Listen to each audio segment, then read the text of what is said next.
Proving. All right, well, I am joined now by Stephen Jones representing the Labor Party and Kelly O'Dwyer representing the Liberal Party. Thank you both for being here. Great pleasure. How on earth do you stand being in the nation's capital half the year? It's freezing. It's cold now. It's a terrible place to be. Love Canberra, but getting home is always a blessing. Yes, no, the right thing by the wife and kids there. Honestly, though, coming to Canberra, why was this particular place not just set up on the fringe of Sydney? It was because of Melbourne. You're a Melbourne person. Well, no, it was originally in Melbourne. It was because of Melbourne's inferiority complex about Sydney. No. It's actually Sydney's inferiority complex about Melbourne, because it was in Melbourne. So it was the Sydney-siders who really mucked all of this up. No, so Melbourne was the sort of 20 that they had before setting up Canberra. So yeah. Constitution had to be halfway between Sydney and Melbourne. Bathurst was ruled out. Bloody cold here. But anyway, all right, let's get on to the issues. You guys are distracting me now. All right, paid parental leave. Let's start with that. It's not the issue of the day, but I always like asking you about it, Kelly O'Dwyer. You're a passionate advocate for this policy? Indeed. Really? Yes, absolutely. I mean, the launch of the PPL scheme during the last election was in my electorate of Higgins. It's all disappointed that it was cut down from 150 to 100? Well, it's all about, having the right balance, and we believe it's important. So the balance was wrong before, but you've got it right now. We believe, and the Prime Minister has articulated on many, many occasions, that he believes very strongly in making sure that women are paid their replacement wage rather than simply the minimum wage. And that's what we would expect in every other area. Because it's a workplace entitlement, not a welfare entitlement. That's right. But it's still part of the age of entitlement, just in the workplace. Well, no. We actually believe that this is going to be an area that will help boost productivity and will help encourage women back into the workforce, because it will connect women better into the workforce. And we believe it also is very good for small business. And I think this is a point that's often lost in this debate. But let's not expand it now, because then I'm giving you too much time. Stephen Jones, let me come to you. No. Public service background, public sector union, I should say, correct? Yep. Your members in that particular jurisdiction have long had very generous paid parental leave schemes. Why not extend it to people outside of that particular discipline? When Gough Whitlam and Clyde Cameron introduced paid maternity leave in 1974, that was exactly what they proposed to do, to see the public sector be an example, if you like, on paid maternity leave, on annual leave, on long service leave, and a whole range of other options. And I'll get to that in a moment, Kelly.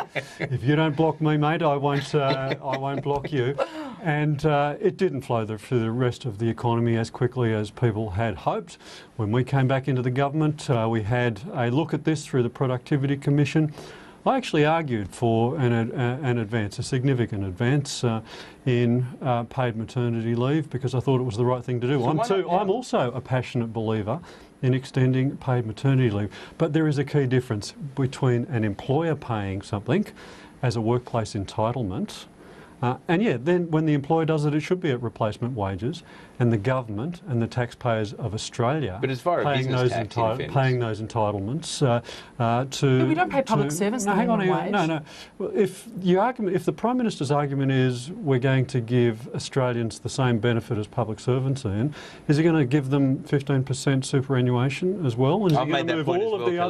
That's not a bad point. All of the other public service conditions to the private sector as well. Because in fact, one of your colleagues made that point to me, that I'd left that argument out in various things I've written on a few issues on his hand. How very helpful of my colleague. The cut-through point is this: when the government sees a woman having a baby, the government is not able to say your baby and your maternity leave is worth more because you're paid more than you if you're on a lower wage. We've got to treat everybody the same when we're handing out a government benefit. So this is what we're talking about with small business and big business. And this was the point that I was making before.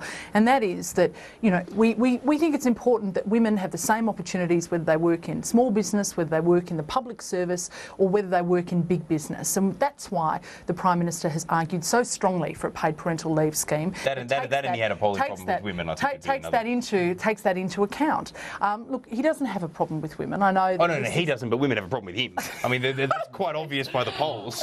Well, look, I'm not a commentator. They're not on their own, Peter. They're not on their own. The simple point is this: this. When the government hands out a benefit, they shouldn't be discriminating between high-paid women and low-paid women. We should be providing everyone with the same benefit. We discriminate all the time, though, with means testing. And that's what Labor's benefit. But we discriminate all the time with means testing. Yeah, for different purposes. You means test for different purposes. When we're handing out a paid maternity leave scheme, everyone should get the same. All right, let's get on to another issue and talk about co-payments. I had a discussion in this very studio, in this horrible place that is Canberra, with the Health Minister, Peter Dutton, last night. Co-payments, I find it a fascinating area. Let me start with you, Stephen Jones. Just answer me this. It's often raised by the coalition in the current context of the debate that Hawke, Jenny Macklin, Andrew Leigh in an academic paper at various times argued for co-payments on visiting a GP. What's different now that it's the Liberal Party arguing for it? Yeah, Hawke did. That's a matter of historical record. Didn't end so well. Was that really the reason? Yeah, that was one of the key reasons. Jenny Macklin is also on the record as saying she never advocated for this policy. Not personally, but she did as part of that report. She never advocated as a part of this policy. Andrew Leigh, as a young university student, hell, Pete, if you and I were held accountable for everything that we did at university, or if Tony Abbott... This was 10 years ago. He wasn't that young. Kelly, if Tony Abbott or Joe Hockey were held accountable for everything that they did at university, Parliament would be a fun old place. But you want, in fairness... At least Andrew Leigh was doing something useful. He wasn't punching walls, he was writing books when he was at university. And, you know, he's been an academic his whole career. Frankly, so it's not quite the same as the 18-year-old university student. Look, mate, it's the wrong policy for Australia. Doctors are panning it, the public is panning it, and that is the issue. We can dredge through ancient history, but it's the wrong policy. But here's the thing. It's the wrong policy for Australia. The major point is this, right? Let's just throw Hawke, Jenny Macklin and Andrew Leigh all under a bus together. I like Jenny and Andrew, and I like Bob too. I was wondering where you were going to stop there. But the reason I say that is because it doesn't matter that they advocated. If it's not a good policy, it doesn't matter who's been behind it at different points over time. The problem with the policy is that the medical community, almost writ large, thinks that this is a difficulty because of what it does as discouraging people going to a doctor. It is about sending a price signal. And from a preventative health perspective, they worry about it.